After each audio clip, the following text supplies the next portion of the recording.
दिख रहा है फाइल आपको? ओके, सो हमारा जो चैप्टर है आज खत्म हो जाएगा, फर्स्ट चैप्टर। सो हमने कल क्लाउड कंपोनेंट्स देखे थे, software and hardware component, if you remember. थोड़ा सा रिवाइज करते हैं 2 मिनट में, सो दैट यू कैन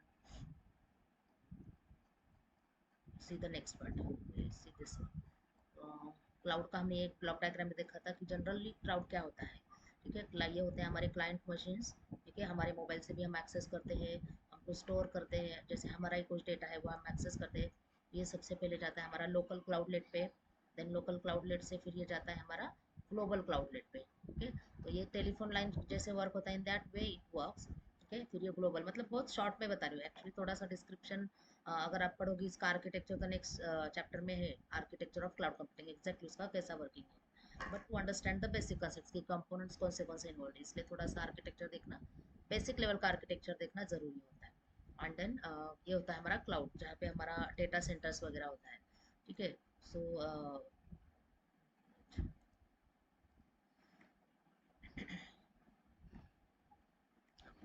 ओके, तो यहाँ पे होता है हमारा सबसे पहले firewall. Firewall is required for security, क्योंकि जब हम डेटा ग्लोबली डालते हैं तो सबसे पहले ज़रूरी होता है कि security, because if security is not there, no one will prefer the cloud storage and cloud services. So firewall होता है, फायरवॉल एक हार्डवेयर कंपोनेंट है, प्लस उसका सॉफ्टवेयर कंपोनेंट भी होता है जो फिल्ट्रेशन का काम करता है। उसके बाद होता है लोड बैलेंसर, उसमें भी हार्डवेयर होता है, मतलब एक छोटा डिवाइस होता है जो आपका जो रिक्वेस्ट है वो अलग अलग सर्विस सर्वर्स पे डाइवर्ट करता है। ठीक है, मतलब वो डिवाइस पे एक क्या बोलते हैं, सॉफ्टवेयर इंस्टॉल रहता है। So load balancer is hardware as well as the software. So in short हम बोल सकते हैं load balancer is the algorithm और the software which is installed in a specific hardware which is called as load balancer. इसलिए ये जो diagram यहाँ पे दिखा है, that means that hardware, that device is there. Okay, and वो device पे आपका एक सॉफ्टवेयर इंस्टॉल्ड रहता है, दिस वन। ओके, ये जो आपको बीच में दिख रहा है। And fire in the same way firewall is also working. Firewall भी कैसा रहता है हमारा कि एक डिवाइस रहता है। Firewall is a hardware on which the hard software named as firewall is installed. उसमें भी अलग अलग पार्ट्स होते हैं, मतलब कौन सा टाइप का फायरवॉल है, किस लिए हम यूज़ करते हैं, कैसे फिल्ट्रेशन किया है, या ऐसे अलग अलग उसका मतलब that depends on the cloud providers. ठीक है, किसी का माइक शायद ऑन है, थोड़ा सा म्यूट कर देंगे। ओके, तो उसके बाद ये होता है कि हमारे ये जो सर्वर्स है, ठीक है, this are the servers, cloud servers होते हैं। ठीक है, और यहाँ पे अलग अलग मशीन है, सर्वर मतलब server graded machine on which virtual machine software is installed, जैसे आपका VMware है, वर्चुअल बॉक्स है, ये इंस्टॉल्ड रहता है। ओके, तो इसको बोलते हैं, ये हार्डवेयर है, स्पेसिफिक हार्डवेयर। तो सर्वर्स है, स्टोरेज डिवाइसेस है, नेटवर्किंग कंपोनेंट्स है, जो कल वीडियो मैंने दिखाई थी, आप थोड़ा सा वापस गूगल करके अलग अलग जस्ट डेटा सेंटर का वीडियो देखो कि IBM का, गूगल का, या फिर AWS का कोई डेटा सेंटर है, तो बहुत अच्छे अच्छे वीडियोस हैं, so that this part will be clear and you will remember this till at least till exam. ठीक है, क्योंकि वो वीडियो से देखा हुआ तो आपको तुरंत याद रहेगा। ठीक है, देन कूलिंग सिस्टम्स होता है, फैन वगैरह, क्योंकि इतना सब रहता है, और CPU जो रहता है हाई पावर रहता है, इसको पावर ज़्यादा लगता है, and that's why we require the fans and all, तो कूलिंग सिस्टम भी require. Then cabling and racks. ठीक है, तो वो सब हम शेल्फ में रखते हैं। ठीक है, तो जो डेटा सेंटर का वीडियो है उसमें से आपको पता चल जाएगा। सो उसको यहाँ पे ब्रॉडली क्लासीफाई किया है, जैसे cooling systems and power supplies में HVAC सिस्टम्स है, UPS है, केबलिंग में फिजिकल रैक्स होता है, स्ट्रक्चर्ड केबलिंग होता है, नेटवर्किंग इक्विपमेंट से एग्जांपल दिया है, स्विचेस है, राउटर्स है, फायरवॉल्स है, लोड बैलेंसर्स है। ओके, देन स्टोरेज डिवाइसेस में अलग अलग टाइप के डिवाइसेस होते हैं। हार्ड डिस्क इसलिए लिया है, अब हार्ड डिस्क जो है वो पुराने टाइप का हार्ड डिस्क है, जैसे हमारे ग्रेजुएशन में वगैरह जब हमने हार्ड डिस्क लिया था, कंप्यूटर लिया था, तो हार्ड डिस्क हमें मिलते थे HDD। ठीक है, अभी HDD थोड़ा कम आता है, लोग प्रेफर भी नहीं करते, but still it is there. Okay, but data centre में इसकी ज़्यादा ज़रूरत नहीं है, बट कुछ कंपोनेंट्स के लिए लगता है, because it is already there, मतलब डेटा सेंटर ऐसा आज नहीं आया है। तो जब HDD था, SSD नहीं था, तब भी डेटा सेंटर पिक्चर में था। तो तब के जो HDDs है वो अभी भी रखते हैं, जब उसका लाइफ खत्म हो जाता है तभी वो रिप्लेस किया जाता है। इसलिए HDDs है, SSD जो आपका परफॉर्मेंस अच्छा देता है, NAS एंड SAN, ये भी स्टोरेज डिवाइसेस अभी तक है। सो सर्वर्स होते हैं, वर्चुअल मशीन उस पर इंस्टॉल रहता है, डेटा सेंटर। ठीक है, और फिर फायरवॉल है। ठीक है, फायरवॉल के सॉफ्टवेयर से, वर्चुअलाइजेशन के सॉफ्टवेयर से, ऑपरेटिंग सिस्टम से, this are the software components. Okay. Then resource करने के लिए जैसे लोड बैलेंसर है, ओके। मिडल वेयर सॉफ्टवेयर होते हैं, जैसे आपका ऑपरेटिंग सिस्टम, जैसे अपना वर्चुअल बॉक्स है, और वर्चुअल बॉक्स इंटरेक्ट करता है ऑपरेटिंग सिस्टम पे, तो virtual box is considered as a middleware software. Then according to the cloud service, अगर क्लाउड सर्विस के हिसाब से हमारे अलग अलग कंपोनेंट्स बोल सकते हैं, फिर प्रोवाइडर बोलते हैं। मतलब AWS is the name of the provider, Amazon Web Services, और Amazon the organization name is organization, और उनको जो वो जो सर्विस देते हैं उसको बोलते हैं AWS सर्विस। अब AWS तो ऐसा सिंगल सर्विस नहीं, उसमें हजारों सर्विसेज हैं। उसमें से एक सर्विस है EC2, जो इंफ्रास्ट्रक्चर एज अ सर्विस देता है। तो EC2 मतलब क्या है, एक consider this like a software. तो एक पोर्टल से हम क्या करते हैं, EC2 इंस्टेंस क्रिएट करते हैं, एंड फिर वहाँ पे हम इंफ्रास्ट्रक्चर सेट करते हैं।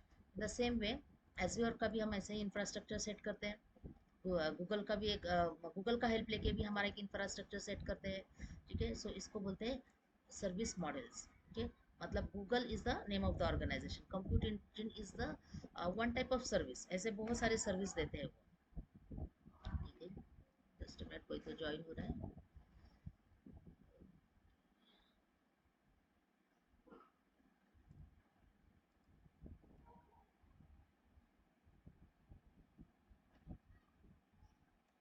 ऑलराइट।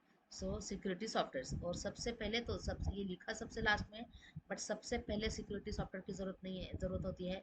मतलब हम बोलते हैं कि चलो मेरा डेटा अगर क्लाउड पे जा रहा है, थोड़ा टाइम लेता है ये ओपन करने के लिए, सेव करने के लिए, तो भी चलेगा, but it must be secure. मतलब security is always number one. अगर आपका डेटा क्विकली आता है, क्विकली सेव होता है, लेकिन सिक्योर नहीं, कोई भी आपका डेटा हैक कर सकते हैं, तो ऐसा कोई भी प्रेफर नहीं करता है। जैसे अभी इनका ChatGPT का चल रहा था कि आप फोटो अपलोड करो, वो ऐसा इमेज वगैरह क्रिएट किया, फिर उसके बहुत सारे क्वेश्चन आए कि ये आपका इमेज जो लेते हैं वो सिक्योर नहीं भी हो सकता है, ऐसा भी हो सकता है, कार्टून डिजाइन करते हैं तो आपका सब डेटा जा रहा है। तो मतलब बहुत सारे लोगों ने इसको रिजेक्ट भी किया। That means nothing but security is always at high point whenever there is a cloud, क्योंकि हम शेयर कर रहे हैं, ChatGPT शेयर कर रहे हैं, मतलब ये कहीं और स्टोर कर रहा है, we don't know what is the location. So security is always at high priority. ये लिखा सेवंथ है, but actually it is of high high priority. इसलिए मैंने आपको दिखाया डायग्राम, ऊपर जाओ वहाँ पे फायरवॉल था। Firewall is one type of security provider, हम बोल सकते हैं हार्डवेयर है, बट ऐसे सॉफ्टवेयर के भी बहुत सारे कंपोनेंट्स होते हैं। देन ये हार्डवेयर सॉफ्टवेयर के कंपोनेंट्स हमने देखे थे, cloud service models, provisioning tools, operating system and all. अब हम देखते हैं आगे का पॉइंट कि अगर हम इंफ्रास्ट्रक्चर एज अ सर्विस लेते हैं तो उसमें क्या क्या क्या क्या कंपोनेंट्स आते हैं।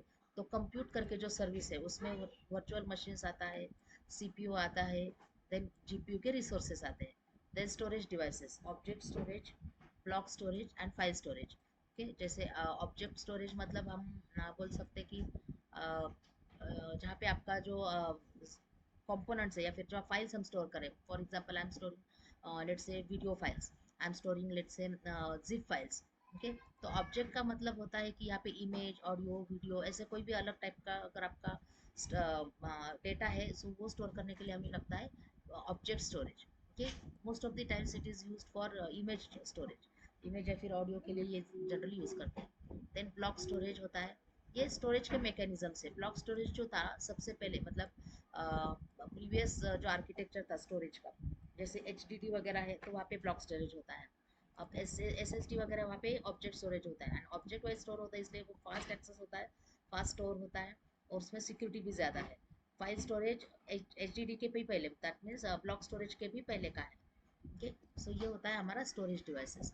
उसके बाद आते हैं networking components, virtual network, load balancer, IP addresses. जब हम आर्किटेक्चर डिटेल में पढ़ेंगे सेकंड चैप्टर में, when you will see that you will understand what kind of network components are required. Then Amazon, Microsoft, ये सब उनके पायनियर्स है, that means providers है। प्लेटफॉर्म एज अ सर्विस कौन देता है, प्लेटफॉर्म एज अ सर्विस देते हैं गूगल, देन एज्योर, हीरोको। तो उनके अंदर क्या है, उनके अंदर भी कुछ सॉफ्टवेयर उन्होंने रन करके रखे हैं। वो सॉफ्टवेयर उन्होंने क्लासीफाई किया है तीन पार्ट्स में या फिर दो पार्ट्स में बोल सकते हैं। एक्चुअली एक डेवलपमेंट भी होता है, डिप्लॉयमेंट भी होता है, एप्लीकेशन होस्टिंग के मतलब डिप्लॉय भी है और रन भी है, कि कुछ इसमें रन करने के लिए अलग होता है, मतलब टेस्टिंग करने के लिए, एंड जब टेस्टिंग आपका कंप्लीट होता है तो डिप्लॉय करने के लिए अलग सॉफ्टवेयर कंपोनेंट होता है। ओनली द थिंग, ये सब हमें इंस्टॉल नहीं करना है, ये सब हमें सिर्फ ऑनलाइन एक्सेस करना है, just by using user ID password, तो वो एनवायरनमेंट हमें मिल जाता है, एक पर्टिकुलर डेस्कटॉप मिल जाएगा, वहाँ पे आपको ये सब काम करना पड़ता है। एंड देन डेवलपमेंट टूल्स, जैसे अगर आपको जावा है तो जावा का पूरा आईडी मिलेगा उधर, डेटाबेस कनेक्टिविटी मिलेगा, माइस्क्यूएल से कनेक्ट करना है, मिडलवेयर से कनेक्ट करना है, डेटाबेस का मिडलवेयर लगता है जब हमें डेटाबेस को कनेक्ट करना होता है। Okay, so in that way you can think like what kind of components are required. तो इतने सारे कंपोनेंट्स हमें लगते हैं। Then we require the next is software as a service. अब सॉफ्टवेयर एज अ सर्विस तो आपने यूज़ किया है, जैसे गूगल का डॉक्स वगैरह है। So what you require is, first of all आपका मशीन लगता है, जो हमने देखा कि क्लाइंट मशीन्स हैं। देन आपको लगता है आपके user ID and password for accessing Google. ठीक है, गूगल का आप लॉगिन करोगे, फिर वहाँ पे जाके आपको सिर्फ उसके जो ऑप्शन है, 3 डॉट्स हुए 9 डॉट्स हुए, क्लिक करते हो, तब आपका वर्ड एक्सेल पावर पॉइंट भी मिलता है। और ऐसे जीमेल पे भी आप ओपन करोगे तो भी उसमें आपको मिल जाता है वो option. That means application is the first component when you are using software as a service. आपको बाकी कुछ भी करने की जरूरत नहीं, वर्ड इंस्टॉल करने की जरूरत नहीं, कुछ भी नहीं, ना मैनेजमेंट करने की जरूरत है। Everything is handled by the provider. Okay, Google है तो गूगल, माइक्रोसॉफ्ट है तो माइक्रोसॉफ्ट, सेल्सफोर्स है तो सेल्सफोर्स। सेल्सफोर्स के भी बहुत सारे एप्लीकेशंस हैं जो ऑलरेडी उन्होंने डेवलप करके रखी, just have to use it. तो ये उसके एग्जांपल, तो ये उसके कंपोनेंट्स हो गए, ये सॉफ्टवेयर के कंपोनेंट्स है सब। Then function as a service में इवेंट ड्रिवन एग्जीक्यूशन के लिए हमें एक सॉफ्टवेयर लगता है, या फिर हम कोड बोल सकते हैं, इन शॉर्ट हम कोड बोल सकते हैं। क्योंकि जब हम सॉफ्टवेयर बोलते हैं तो हम इमेजिन क्या करते हैं, like there will be a screen, user defined screen, user profile screen, main screen होगा, सेकंड स्क्रीन होगा, क्लाइंट सर्वर होगा, ऐसे कुछ हम इमेजिन करते हैं।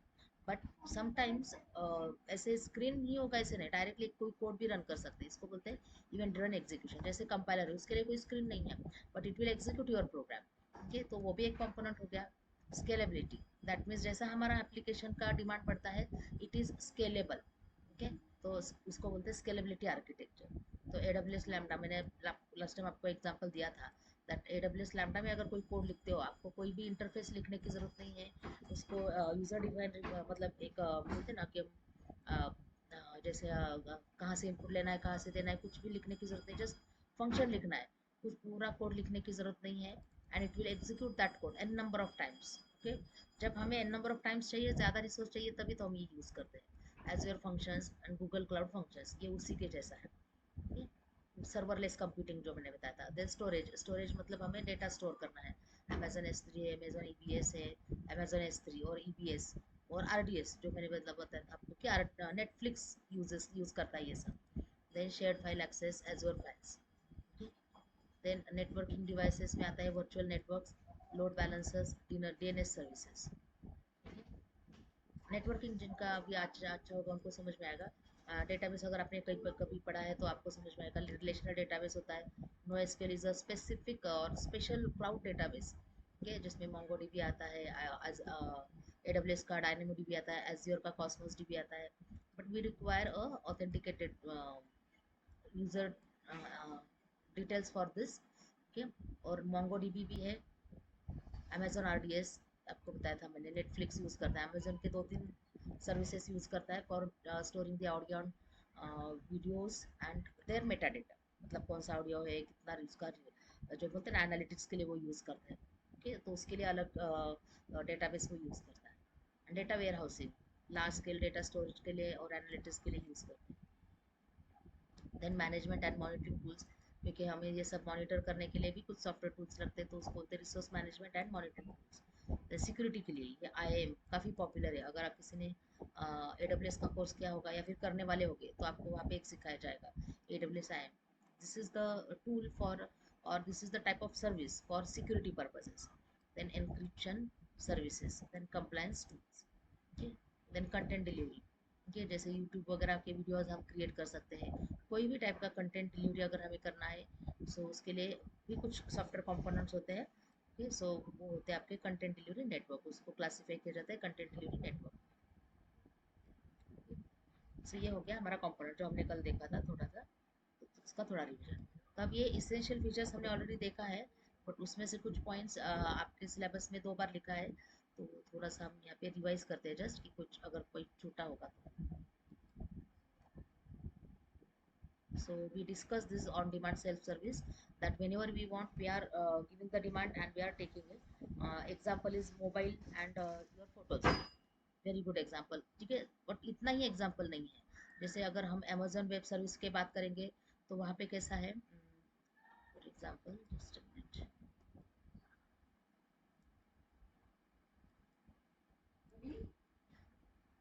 ओके, तो ये जो रहता है अमेजोन वेब सर्वर, वहाँ पे कैसा है, जब हमें चाहिए एक मशीन मैंने मांग लिया, उसका रेंट पे किया, उसका उसके अंदर 10 मिनट्स काम भी किया, उसको मैंने शट डाउन भी कर दिया। ठीक है, मुझे अभी नहीं चाहिए क्योंकि खामा का अलोकेट करने से भी आपका रेंट ज़्यादा जाएगा। सो अगर आपने सिर्फ 1 घंटे के लिए यूज़ किया है उतना ही आपको पेमेंट देना पड़ता है। लेट से जस्ट एज्यूम करो कि उसका 5 रुपीज़ रेंट है, तो you just have to be 5 rupees. Okay, so इसको बोलते हैं on demand self service. Then उसके बाद आता है broad network access. Broad network access that means from world you can connect to any one. यहाँ से मैं यूएसए के पर्सन से भी कनेक्ट कर सकते हैं, मीटिंग ले सकते हैं, हम डेटा शेयर कर सकते हैं, प्रोजेक्ट पे भी काम कर सकते हैं। Okay, then we have resource pooling. We are actually using the resources given by the service providers. So cloud provider resources are pooled to serve the multiple consumers. ठीक है, that means you can see cloud providers मतलब मान लीजिए कि आप एक AWS का ले रहे हैं। ओके, सो AWS का सर्विस ले रहे हैं, दैट मीन्स व्हाट, उनके जो रिसोर्सेज है, उनके रिसोर्सेज मतलब कंप्यूटिंग रिसोर्सेज। तो कंप्यूटिंग रिसोर्सेज में आता है आपका CPU, आपके प्रोसेसिंग पावर आता है, फाइल्स आता है, स्टोरेज आता है, मेमोरी आता है, हार्ड डिस्क आता है, एवरीथिंग जो भी आपके सामने, अभी ये मशीन है मेरे सामने, आपके सामने आपका मशीन है, या फिर जो डिवाइस आपने यूज़ किया है, वो सब कुछ आता है आपके रिसोर्सेज में। तो ऐसे हम फिजिकल रिसोर्सेज भी ले सकते हैं, लॉजिकल रिसोर्सेज मतलब सॉफ्टवेयर कंपोनेंट्स भी ले सकते हैं। ठीक है, तो ये सब रिसोर्सेज हमारा शेयर किया जाता है अमंग्स मल्टीपल यूजर्स। मैं मल्टी टेनेंट आर्किटेक्चर जो मैंने आपको बताया था कि हम सोसाइटी में ही रह रहे हैं, वहाँ पे रेंट ही पे कर रहे हैं, but now there will not be one person. Okay, हमने रूम तो रेंट पे ले लिया है, बट हम क्या कर रहे हैं उसमें अलाउ कर रहे हैं कि और लोग भी आ सकते हैं। हॉस्टल में थोड़ा सा रिस्ट्रिक्शन बढ़ता है, बट यहाँ पे थोड़ा सा रिस्ट्रिक्शन कम है, बट नंबर ऑफ पीपल अगर ज़्यादा है तो हमें थोड़ा सा रेंट भी शेयर होता है। तो इसलिए हमें यहाँ पे जो बोलते हैं pay as you go model, या फिर जहाँ पे जो पैसा कम लगता है आपको, ठीक है, तो वो क्यों लगता है, बिकॉज मल्टी टेनेंट आर्किटेक्चर है। जो मशीन आपको दिया जाएगा वो शेयर किया जाएगा अलग अलग लोगों में। उसके बाद आता है रैपिड इलास्टिसिटी। इलास्टिसिटी का मतलब इलास्टिक मतलब जो कम भी होता है और ज़्यादा भी बढ़ता है, उसको बोलते हैं elasticity. And rapid, rapid is referred as a performance, मतलब जो इलास्टिक है, जो झट से आपका छोटा भी होता है, कम इमीडिएटली बड़ा भी हो जाता है, इसको बोलते हैं इलास्टिक नेचर। इलास्टिक नेचर का मतलब होता है कि कभी वो कम लोड भी ले सकता है, और आपका लोड ज़्यादा बढ़ा तो वो भी हैंडल कर सकता है, और लोड कम हो गया तो भी हैंडल हो सकता है।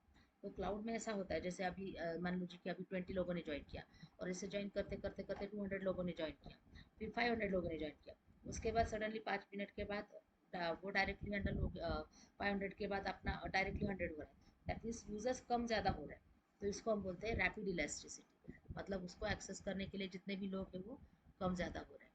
ओके, उसको बोलते हैं rapid elasticity. Then measure service मतलब कैलकुलेट होता है सर। अगर फाइल आपको एक स्टोर करना है, डेटाबेस स्टोर करना है, तो डेटाबेस का आप कितना स्टोरेज ले रहे हो, कितने दिनों के ले रहे हो, उसके हिसाब से आपका बिलिंग पड़ता है। Okay, multi-tenancy and shared resources, multiple tenants and multiple customers are sharing in the same infrastructure, मतलब multiple tenants are in one room, okay, so that they can share the rent. So in that way, multi-tenancy and shared resources. Then scalability and flexibility, मतलब जो ऊपर हमने point देखा, easily जो हम बोलते हैं इलास्टिक है, मतलब ये हम दूसरे लाइन्स में उसका मतलब है स्केलेबिलिटी एंड फ्लेक्सिबिलिटी, कितना मतलब बढ़ता है, कितना जल्दी कम भी होता है। ओके, तो उसको बोलते हैं scalability and flexibility. Then security, security तो मैंने बता दिया, सिक्योरिटी तो सबसे पहले होता है। Then cost efficiency, cost efficiency कम हो जाता है क्योंकि according to the work, according to the time, work and time your billing is done. कि ऐसा नहीं है कि अगर मान लो कि आप जब रूम लेते हैं 1 मंथ के लिए, हम लेते हैं 1 मंथ का मतलब है 30 days इंटू 24 आवर्स के लिए लेते हैं, बट हम तो 24 आवर्स रुकते ही नहीं है। अगर हम बोलेंगे कि नहीं हमने 8 आवर्स यूज़ ही नहीं किया, हम जॉब को गए हैं, तो भी आपका रेंट कम नहीं होता है, बट यहाँ पे ऐसा नहीं है। आप जितने आज के लिए यूज़ करोगे उतना आपको मिलता है, इसलिए इसको बोलते हैं cost efficiency, pay as you go model. ठीक, सब्सक्रिप्शन के बेसिस पे नहीं। Then automated management, once you have set this, next time automatically जो रहेगा आपका क्लाउड पे डेटा शेयर होता है, डेटा एक्सेस भी होता है।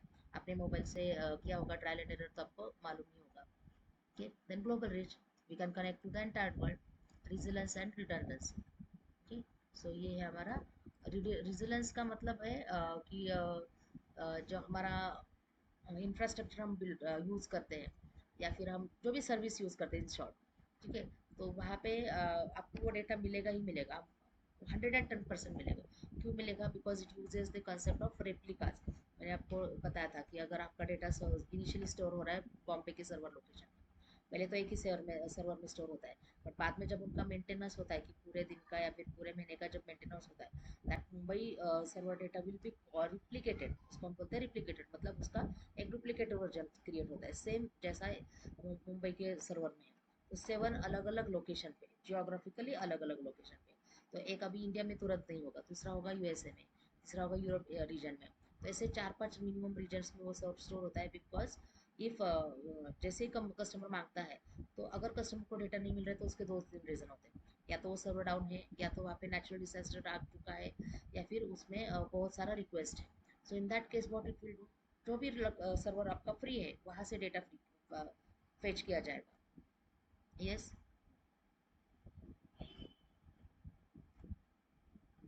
अच्छा, तुम ज्वाइन नहीं हो पा रहे, फिर कैसे बोल रहे हो? Okay okay. अच्छा। हाँ, ठीक है। सो इसको बोलते हैं रिजिलेंस एंड रिडंडेंसी।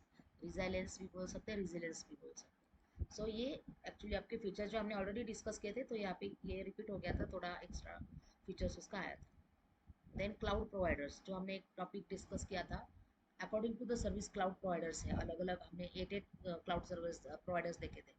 उसमें से कम 5 आपको याद रखने होंगे, कि जब भी आप इंटरव्यूज दोगे या फिर एग्जाम भी दोगे तब भी as a no cloud computing student you should remember that minimum 3 at least, ठीक है, तो उतना तो याद रहता है। AWS is the pioneer, AWS, Microsoft, IBM। Then आप ये 3 नाम तो बिल्कुल बिल्कुल भी मत भूलो। कभी कभी ओरेकल है जब डेटाबेस एज अ सर्विस आता है, ठीक है। माइक्रोसॉफ्ट अभी नंबर 1 हो रहा है, गूगल अभी थर्ड नंबर, पहले गूगल सेकंड नंबर पे था, तो ये थोड़ा सा चेंज हुआ है। सो क्लाउड प्रोवाइडर्स जो है कॉस्ट स्ट्रक्चर के हिसाब से पे एज यू गो मॉडल देते हैं, मिनिमल कॉस्ट रखते हैं, रैपिड इलेस्टिसिटी है, ठीक है, ये सब फीचर्स मिलता है हमें। जब हम देखते हैं एक 10 साल पहले वाली, 10 साल पहले भी नहीं, एक 15 साल पहले वाला अगर हम थोड़ा सा देखेंगे कि कैसा सर्विसेज होता था, जैसे हमने जब ग्रेजुएशन किया या फिर हमारा इनिशियल डेज जो था जॉब का, तब ये क्लाउड कंप्यूटिंग का ऐसा कंसेप्ट ही नहीं था। तो हर एक ऑर्गेनाइजेशन का खुद का सर्वर था, traditional IT service provider. That means अगर जैसे मैं XYZ कॉलेज में काम करती हूँ, तो वहाँ पे उनके खुद के सर्वर्स थे, तो हम जो भी डेटा था वहाँ से सर्वर से फेच करते थे।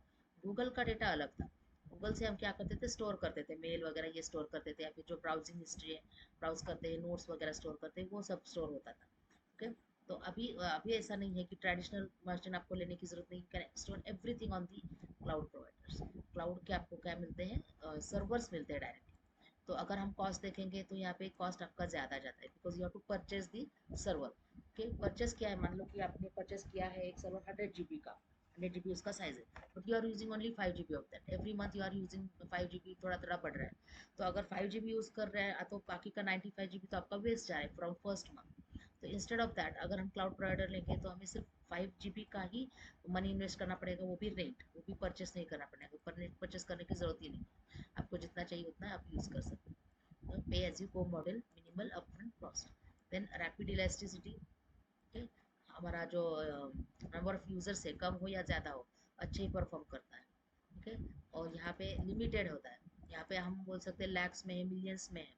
रैपिड स्केलेबिलिटी का एक्चुअल मतलब वो है कि कितना भी ये हाई नंबर पर इंक्रीज हो सकता है। Then flexibility and access, global access है, डिवाइस डिपेंडेंट इंडिपेंडेंट है, आपको कहीं से भी एक्सेस करना है, मतलब अगर आपको जीमेल का आईडी मालूम है, पासवर्ड मालूम है, तो आप कहीं पे भी आपका डेटा भी ओपन कर सकते हो, वन ड्राइव पे स्टोर कर सकते हो।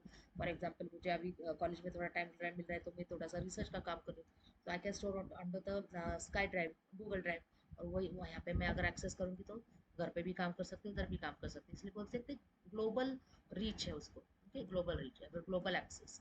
Okay. Then in house management, हमें ही सब मैनेज करना पड़ता है। कोई सर्वर डाउन हो गया तो हमें डेटा अगर नहीं मिल रहा है तो हम हाथ पे हाथ धर के बैठे ही रहते थे, ऐसा होता था। देन फिर उसके बाद यूपीएस का कंसेप्ट आ गया, नहीं यूपीएस चाहिए, यूपीएस है तो भी कभी कभी सर्वर मेंटेनेंस को जाता ही है। सो थोड़ा सा वहाँ पे लिमिटेशन आता है जब हम ट्रेडिशनल IT सर्विसेज यूज़ करते हैं। ट्रेडिशनल IT सर्विसेज भी अच्छा है, सिक्योरिटी है, लेकिन ऐसा नहीं कि वहाँ पे ही सिक्योरिटी, यहाँ पे भी सिक्योरिटी मिलता है। ठीक है, then manage services, less IT staff.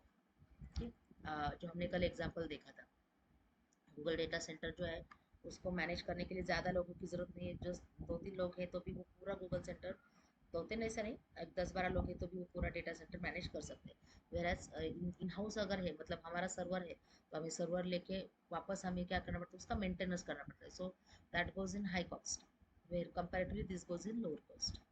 Then advance security, security देता है, कंपलसरी सिक्योरिटी देना ही पड़ता है, otherwise no one will use the cloud components.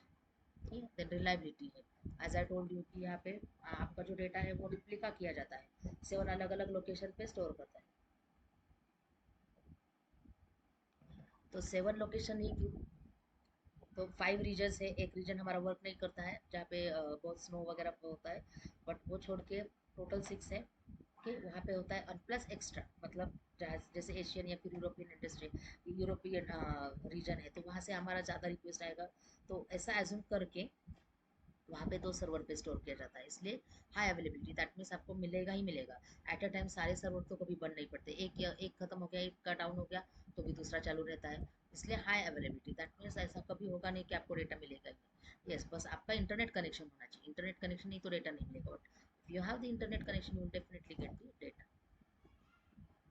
Then innovation update मिलते हैं, क्लाउड है, रिसेंट टेक्नोलॉजी है, Google based, sorry browser based है, आपको सारे ही अपडेशन मिलते हैं वहाँ पे। ऑप्टिमाइज परफॉर्मेंस, ठीक है। और ये जो रहता है क्लाउड पे रिसर्च चलता ही रहता है, अभी भी रिसर्च स्टेज चलता रहता है, तो इसलिए 2006 में जो क्लाउड था थोड़ा सा चेंज होके होके अभी थोड़ा सा सेटल भी हो गया, स्टैंडर्डाइज भी हो गया, बट स्टिल परफॉर्मेंस और security issues are also there, ठीक, बट ये इम्प्रूव होते रहता है। Where as in case of traditional, अगर हमें सिक्योरिटी का कोई सॉफ्टवेयर लेना है सिर्फ एक सर्वर के लिए, तो that's not at all cost effective. यहाँ पे भी इफेक्टिव होता है, एंड अमेजोन है, माइक्रोसॉफ्ट है, और हमारा यहाँ पे एग्जांपल मतलब on premises data centre, on premises data centre का मतलब जो जैसे हमारा लैब है ऐसा सर्वर रूम रहता है हर एक कॉलेज का वगैरह, तो उसको बोलते हैं ट्रेडिशनल डेटा सेंटर या फिर ट्रेडिशनल मशीन्स या फिर traditional IT service providers. This is the difference between traditional and cloud service providers. Then I think this is the last point of this chapter, roots of cloud computing. Actually हमने ये थोड़ा सा discuss किया था evolution में, but evolution में कैसा है, जनरेशन बताती है कि फर्स्ट जनरेशन में मेन क्या डेवलपमेंट हो गया, जैसे हमने लास्ट टाइम देखा था फर्स्ट जनरेशन में सिर्फ कंसेप्ट जनरेट हो गया, सेकंड जनरेशन में नेटवर्किंग कंसेप्ट आया क्योंकि इसका बैकबोन तो नेटवर्किंग है, उसके बाद जो जनरेशन आ गया था इंटरनेट का जनरेशन आ गया, एंड फिर उसके बाद जो जनरेशन आ गया था वो वर्चुअलाइजेशन, एंड वो एक्चुअल माना जाता है that virtualisation actually leaded the computing to be a cloud computing. Okay, तो उसमें भी मतलब अगर थोड़ा सा और डिटेल में देखेंगे तो ये कंप्यूटिंग जो है सबसे पहले था डिस्ट्रीब्यूटेड कंप्यूटिंग। डिस्ट्रीब्यूटेड कंप्यूटिंग मतलब हमारा अलग अलग जगह पे बोलते हैं कि सर्वर्स है उनको कंबाइन करके आपको उसका प्रोग्रामिंग लिखना है, स्टोरेज लिखना है। फॉर एग्जांपल मान लो कि एक्स वाई जेड कॉलेज में मैं काम करती हूँ, तो एक्स वाई जेड कॉलेज के 2 सर्वर रूम है, तो दोनों जगह पे मुझे स्टोर करना पड़ता था। ओके, क्योंकि 2 स्टोर रूम है, यहाँ पे ऐसा कोई कंसेप्ट नहीं है कि दोनों जगह पे रिप्लिका है या नहीं है, हमें ही खुद मैनेज करना पड़ता था, there no software for this. So तब लैब रिक्वायर मतलब जो बोलते सिस्टम एडमिनिस्ट्रेशन का काम थोड़ा सा ज़्यादा ही था, अभी थोड़ा सा हल्का हो गया। सो इसको बोलते हैं डिस्ट्रीब्यूटेड। डिस्ट्रीब्यूटेड मतलब डिस्ट्रीब्यूट होता है मल्टीपल सर्वर्स में, मल्टीपल मशीन्स में, मल्टीपल कंप्यूटर्स में, मल्टीपल डेटा सेंटर्स में। ओके, तो ये डेटा सेंटर मतलब डेटा सेंटर के पहले हम बोलते हैं इसको सर्वर रूम, कि उसमें हमारा ये कंप्यूटिंग डिस्ट्रीब्यूट होता है। तो क्लाउड कंप्यूटिंग के पहले बहुत सारी ये डिस्ट्रीब्यूटेड कंसेप्ट भी लोगों ने फॉलो किया था for their own organisation. Okay, and global level पे जो आया था वो था ग्रिड कंप्यूटिंग। ग्रिड ग्रिड का मतलब होता है ज़्यादा, मतलब जैसे हम बोलते हैं कि कम या फिर ज़्यादा भी हम करते करते हैं इसको। So cloud grid computing aims to harness the power of multiple computers according across different locations. Multiple computers ही हैं, लेकिन उसको मैक्सिमम कंप्यूटर्स को एक लोकेशन पे लाके उसमें कंप्यूटिंग किया जाता है, तो उसको बोलते हैं ग्रिड कंप्यूटिंग। एंड उसके बाद जो इरा था दैट वाज वर्चुअलाइजेशन, जो अभी की क्लाउड कंप्यूटिंग का भी बैकबोन है। अगर एडब्ल्यूएस का कोई मशीन आप लेते हो, ठीक है, तो मशीन को बोलते हैं EC2। ठीक है, EC2 का मतलब है इलास्टिक कंप्यूट स्टोरेज। ठीक है, कंप्यूट, तो इलास्टिक कंप्यूट मतलब हम सीधा सीधा वहाँ पे मशीन लेते हैं। मान लो कि मुझे लिनक्स का मशीन चाहिए और मुझे उसमें सी का प्रोग्राम चेक करना है, तो लिनक्स का मशीन मैंने दिया, लेकिन लिनक्स का मशीन सिर्फ आपको अकेले को नहीं मिलेगा because you are using only 5 GB। तो same machine will be allocated for different purpose, दोनों एक जगह पे मतलब एलोकेट कर सकते हैं, यूज भी कर सकते हैं। तो वर्चुअलाइजेशन के हेल्प से ये कैसे मैनेज हो जाएगा? वर्चुअल बॉक्स करके सॉफ्टवेयर रहेगा and that will interact with this two machines, आपके भी मशीन से और उनकी भी मशीन से इंटरेक्ट हो जाएगा एंड जो आपका मतलब काम है कंप्यूटिंग रिलेटेड वो कंप्लीट किया जाएगा, इसलिए वर्चुअलाइजेशन को बोलते हैं cloud computing. So before cloud computing people use this term virtualisation है, आपको तो ऑपरेटिंग सिस्टम पे काम करना है, दोनों जगह पे करना है, दोनों जगह पे स्टोर करना है, तो वर्चुअलाइजेशन ऐसे भी बोलते थे। ठीक है, एंड उसके बाद उसी को चेंज किया यूटिलिटी कंप्यूटिंग में, क्योंकि वर्चुअलाइजेशन में क्या करते हैं हम मल्टीपल कंप्यूटर्स को कनेक्ट करके देते हैं एक लोकेशन पे, उसको एक हम बोलते हैं कि एक एक्सपोजर देते हैं कि वो उसको आपको जो कंप्यूटिंग है वो थोड़ा सा एक्सटेंड करना है, इसीलिए इसका बाद में नाम चेंज हो गया यूटिलिटी कंप्यूटिंग वर्चुअलाइजेशन, लेकिन वर्चुअलाइजेशन ही है, उसका हार्डवेयर कंपोनेंट मतलब वर्चुअलाइजेशन। यूटिलिटी कंप्यूटिंग में क्या करते हैं हम सिमिलर सॉफ्टवेयर जो होते हैं, ठीक है, उसमें वो यूज़ किया जाता है कि यूटिलिटी का मतलब है यूज़ करो, एक बार क्रिएट करो 10 बार यूज़ करो। सो सेम सॉफ्टवेयर या फिर same resources will be use for multiple devices and फिर कंप्यूटिंग किया जाता है, तो उसको बोलते हैं utility computing. And web services, हमें वेब सर्विसेज लगता है क्योंकि everything in cloud we are going to access it by no internet, internet से करते हैं, तो हमें लगना है उसके वेब सर्विसेज लगने वाले हैं। कुछ वेब सर्विसेज जो होते हैं सिंपल होते हैं स्टैटिक वेब पेजेस के लिए, कुछ डायनेमिक वेब पेजेस के लिए, कुछ डेटाबेस एक्सेस एक्सेस करने के लिए, कुछ नेटवर्क का कंटेंट एक्सेस करने के लिए, ऐसे वेब सर्विसेज ये भी उसका एक हम बोलते हैं कंपोनेंट है। Internet technologies, okay, internet technologies use करते हैं वेब 2.0 3.0, आपने शायद कभी नाम सुना होगा 4.0। तो पहले सिर्फ स्टैटिक वेब पेजेस बनते थे, डायनेमिक बनने लगे, डायनेमिक में भी और भी इनपुट आने लगा, तो उसको बोलते हैं internet technologies. Then parallel computing, at a time multiple persons can work on the same same topic, एक टॉपिक पे, तो इसको बोलते हैं पैरेलल कंप्यूटिंग। ये भी कंप्यूटिंग हो गया, बट ये भी इंक्लूड किया है cloud computing. End of course Amazon web service है, गूगल्स इंफ्रास्ट्रक्चर है, वीपीएन है। ओके, सो ये शॉर्ट में इसका डिस्क्रिप्शन यहाँ पे दिया है। डिस्ट्रीब्यूटेड कंप्यूटिंग देखो 1970 के अराउंड ये आया था। पैरेलल कंप्यूटिंग, ओके, ये देखो ये दोनों 1970 के अराउंड आया था। उसके बाद जैसे मैंने बताया कि पैरेलल कंप्यूटिंग और distributed computing it was used by only scientist, उनके क्योंकि काफ़ी बड़े बड़े कैलकुलेशंस वगैरह थे, बहुत ज़्यादा डेटा होता था, उसका एनालिसिस भी अलग अलग होता था, and that's why it was not popular even at that time. तो इसको थोड़ा सा mute कर दें।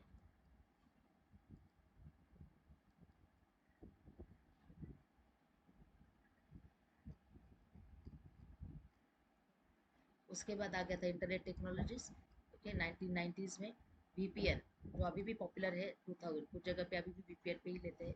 Google's infrastructure, then virtualisation, then Google का एक जो वर्चुअलाइजेशन गूगल का सेटअप है बोल सकते हैं, ठीक है? हाँ, तो एंड उसके बाद आ गया था हमारा web services and Amazon Web services. So in this way you can refer to the background of the computing। ऐसा क्लाउड कंप्यूटिंग मतलब नया नहीं है, पहले डिस्ट्रीब्यूटेड कंप्यूटिंग था, फिर पैरेलल कंप्यूटिंग हो गया क्योंकि साइंटिस्ट थे तो उनको पैरेलली कुछ एक्टिविटी करके देखना था।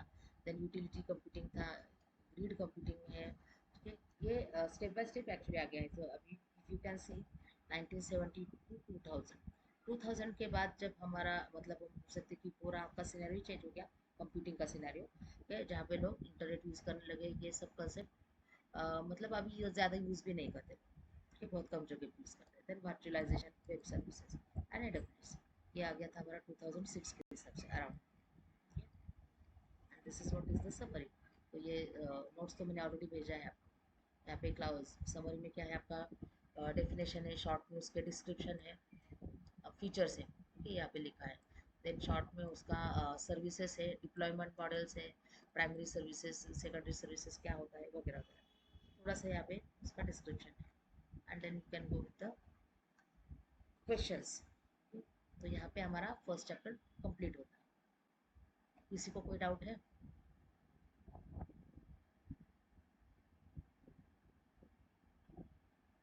यस, किसी को कोई डाउट है? हेलो?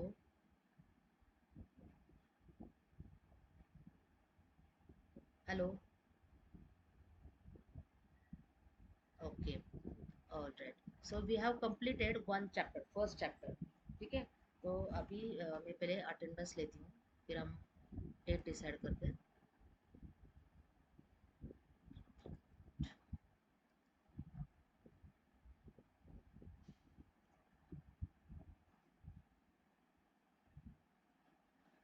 कल तक मैं सारी रिकॉर्डिंग भेजती हूँ आपको, so that you can see the recordings in 2 days, and on Sunday you can give the test. Sunday around 11 या फिर 12 आपका टेस्ट रहेगा।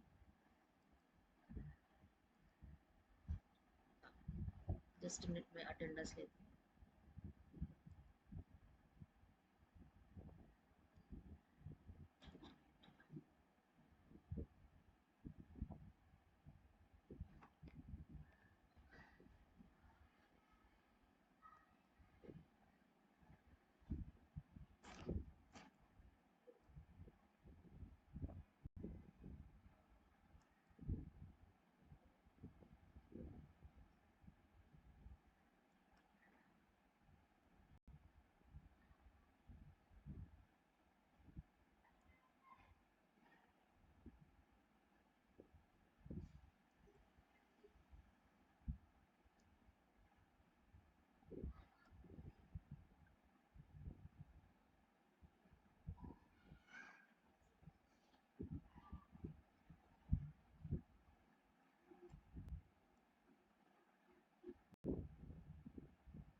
ओके, सो अटेंडेंस अभी मार्क हो रहा है।